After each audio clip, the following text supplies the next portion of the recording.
This is Jen, the Liberty Lion. Today is September 22nd, 2022. And today I want to go over the Amendment 14 of the Constitution. Before we go over this, I want to just briefly touch on a few things, and that's that the January 6th riot, which occurred on federal lands, that the people on those federal lands were subject to federal law because they were on federal lands.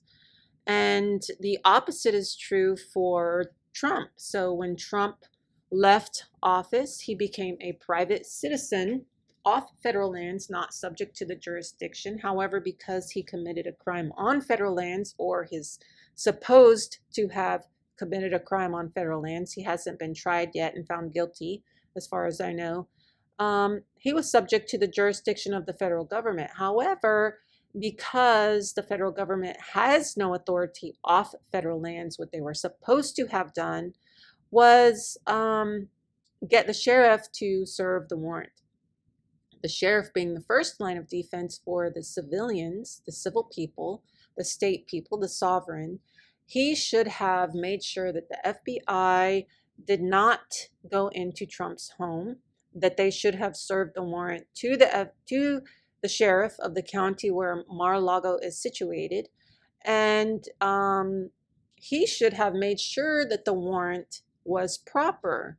He wasn't given that opportunity, as far as I know, and also the FBI were the ones who went into Mar-a-Lago and searched Trump's home.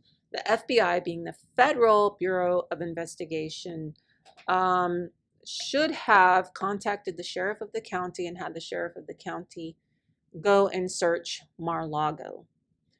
But that didn't happen. And the reason why I say this is because there's a ton of paperwork out, a ton of documents, reports, records, the Constitution itself, which says that the federal government has authority on federal lands and the state government has authority on state lands, but the federal people are also subject to state law, but the states are not subject to federal law, or the people of the state are not subject to federal law. So I've gone over this topic many, many, many times throughout all of my videos. I've got them, many of them that explain this. So here's another one using the 14th Amendment that explains to you what the jurisdiction is, who it's over, and where it's over. So just going over Amendment 14, Section 1, it says all persons. So don't read all persons and stop there, because there are conditions. The conditions are that they're born and naturalized in the United States. So the United States is the federal state. It's the federal lands inside the sovereign state, or the independent state, or the free state. Free, sovereign, and independent is what's used in the Articles of Confederation to describe the free states. The United States is something different. It's a federal state. It's a dependent state. It has no authority by itself. It didn't come about its authority arbitrarily. So in the Declaration of Independence, arbitrary power was spoken against because it was a grievance that the colonists had with the king.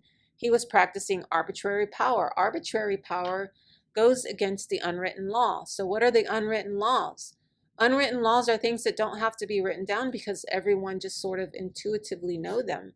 They are the laws of nature, common sense, good reason, logic. Okay, these things don't have to be written down because common things never have to be proven. But when a group of men or people or government decide they're going to write arbitrary laws, they have to write them down because they go outside of the natural law. They go outside of common sense, reason, and logic. And so they have to be written down so that people can know them. So you have unwritten laws, which are basically common sense, and then you have the written laws, which are the ways in which governments or groups of men do things. They write them down. And all persons born or naturalized in the United States and subject to the jurisdiction. Jurisdiction means power and authority. Jurisdiction is always attached to a land, and in this case, the federal state is attached to the seat of government and the federal lands inside the states. Now, in order for the federal government to obtain those federal lands, they had to buy them. They had to buy the federal lands. That's in Article 1, Section 8, Clause 17, places purchased. Not only did they have to buy the federal lands, but they also had to have lawmaking power ceded to them, to the federal government, by the legislatures of the state. So you have a state and then you have a federal government. The federal government is inside the state, but the federal government is not the state. You have a legal state as well as a lawful state. You have a legal state created by the federal government, regulating the federal areas inside the state. And then you have a lawful state, which is a state created by the people of that land who formed a government for themselves. So you have a lawful situation and a legal situation.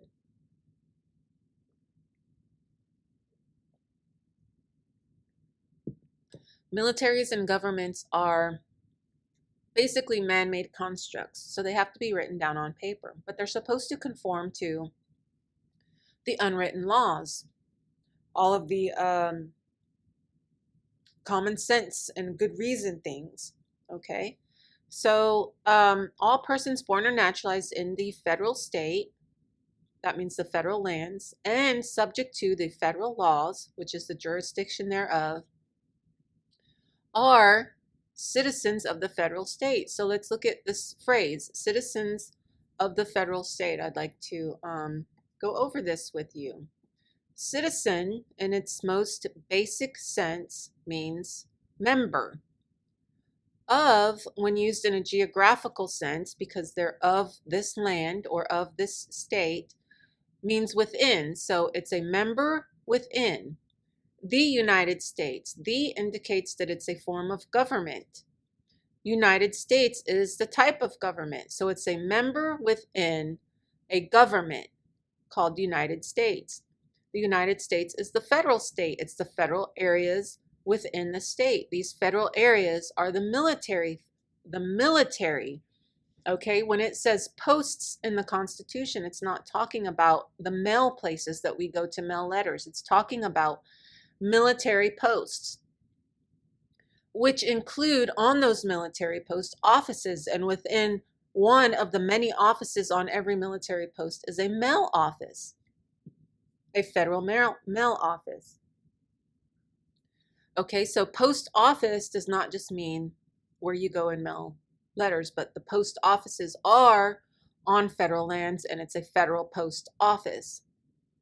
Okay, so, and they end of the state. So the reason why it says end of the state, so military people on federal lands are subject, because they're commissioned officers, to the laws of the federal government and the laws of the state. Okay, so the United States and the state, not arbitrary states, not some sort of Federal Reserve law or some thing that looks like a law but was never actually passed into law and doesn't have a positive law citation, but an actual law or a actual government with lawmaking authority, where the authority has been linked from the people. So it's from the people to the state, and from the state to the federal government, and from the federal government to the military, to the members of the military.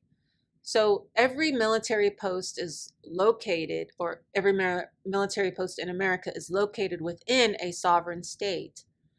But those posts are considered federal military posts. So they're federal lands. So when the federal government purchased these lands, some states ceded all lawmaking power to the federal government over those particular lands. Some states retained some right to make laws for those federal lands and the people on those federal lands. So for example, a state such as Texas may go onto the federal lands and search and do seizures and some issue summons and those kinds of things. Some states did not retain that right, and they don't go onto the federal lands. So the sheriff would not be welcome on the federal lands. But the sheriff can go onto the federal lands and give the summons to the military police to call someone into their court. So let's say a member of the military comes off the federal lands into the state and commits a crime. The state has a right to issue a summons to bring that person, that military person, into their court.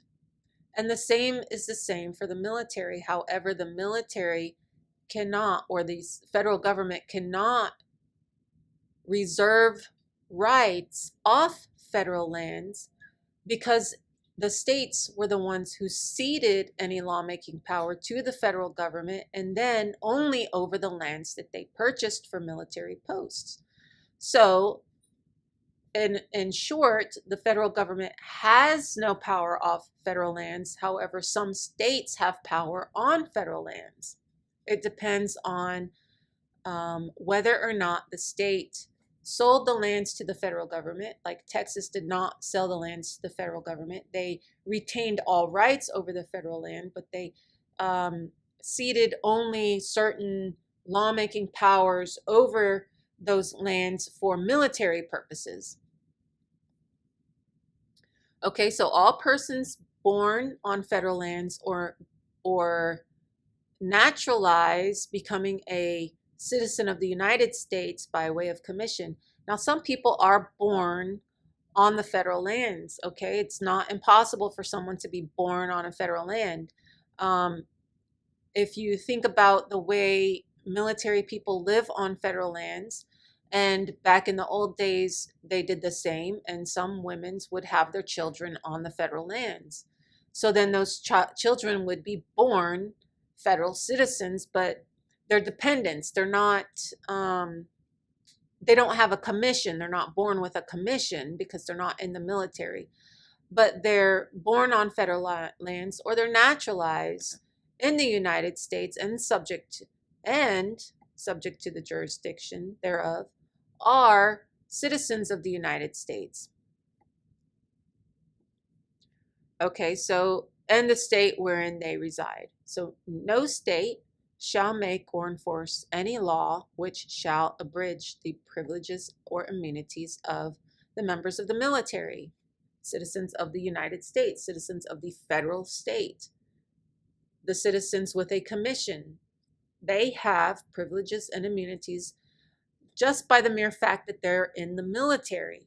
So once you're in the military, it's like you have the right to kill. You have a right to confiscate property for purposes of protecting the public, but only when the governor calls them and the president issues orders to them to go off federal lands to help police an area in the event of a riot or insurrection, so on and so forth. You're probably familiar with that statement, right? So as you figure this out, you're going to see that this is making more and more sense. And if you put it in the context of the Constitution, you'll see that this way of looking at things causes everything else to fall into place, and everything starts making a lot more sense.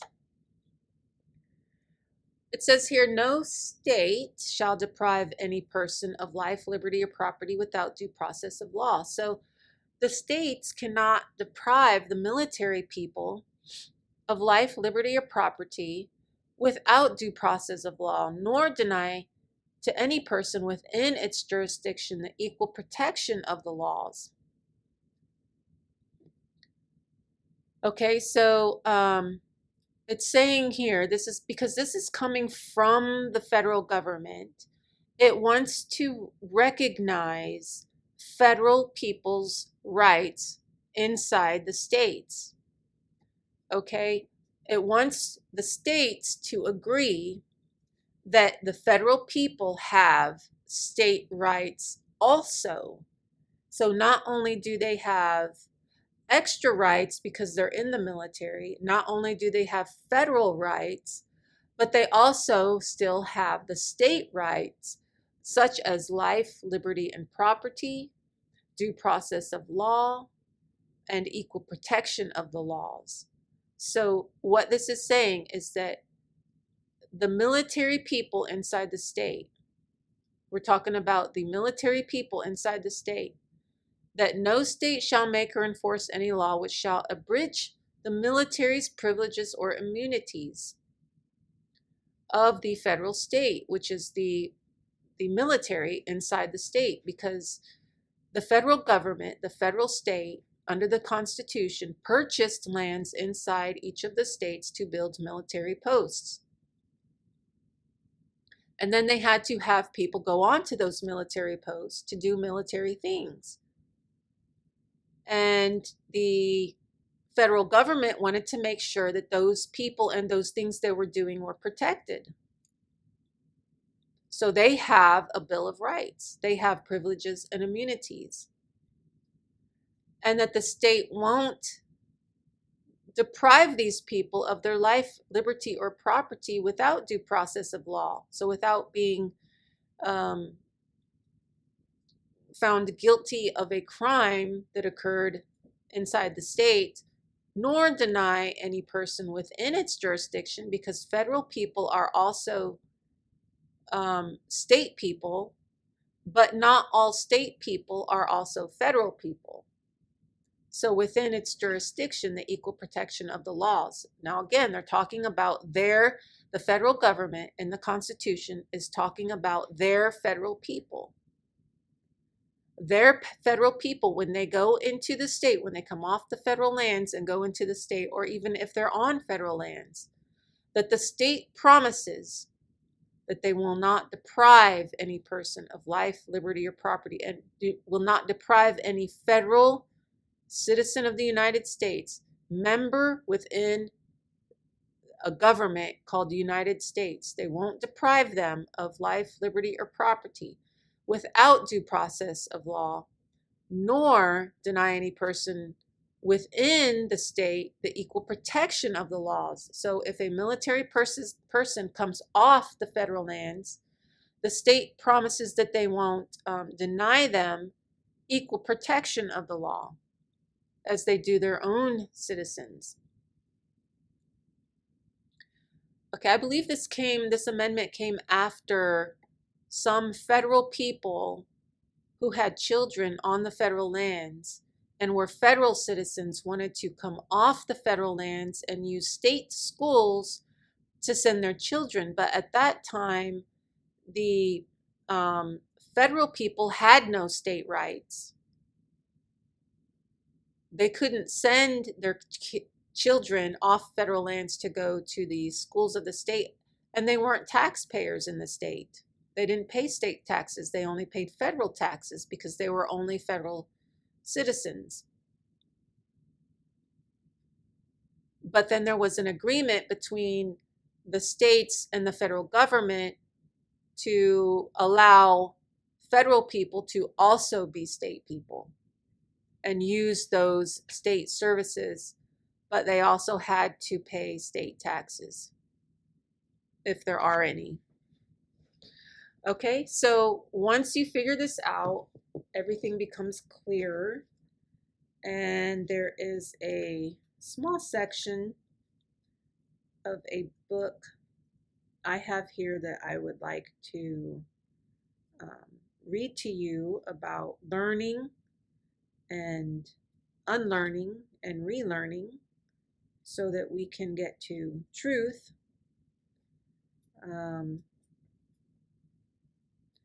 And this is from a book called The Socratic Way of Questioning by ThinkNetic, and you can find this on Amazon. It says, in the book Future Shock, Futureshock, Alvin Toffler is reported to have said, quote, The illiterate of the 21st century will not be those who cannot read and write, but those who cannot learn, unlearn, and relearn, end quote. While the general idea of what Toffler said is valid, he didn't say it quite like that. The original Toffler quote is, quote, "By instructing students how to learn, unlearn, and relearn, a powerful new dimension can be added to education. Tomorrow's illiterate will not be the man who can't read. He will be the man who has not learned how to learn," end quote. To compound the issue, his misquoted quote has been misappropriated and modified to read, quote, "The illiterate of the 21st century will not be those who cannot read or write, but those who cannot unlearn the many lies they have been conditioned to believe," end quote. So what I'm trying to teach you here is something that you have to relearn. But once you unlearn the lie that you were told and relearn the truth, and you go back and you read the Constitution and some of the founding documents, you will see that they make a whole lot more sense. You'll be able to understand them with a whole new level or dimension of clarity. You'll also realize that you are free, sovereign, and independent, as stated in the Articles of Confederation under Article 2. And you will find that the federal government has no power off of federal lands. So please like, share, and subscribe. Think about what I've told you in this video. Leave a comment. Click that little bell so you can get updates whenever I put out a new video. And with that, have a great sovereign night, and I will catch you in the next video.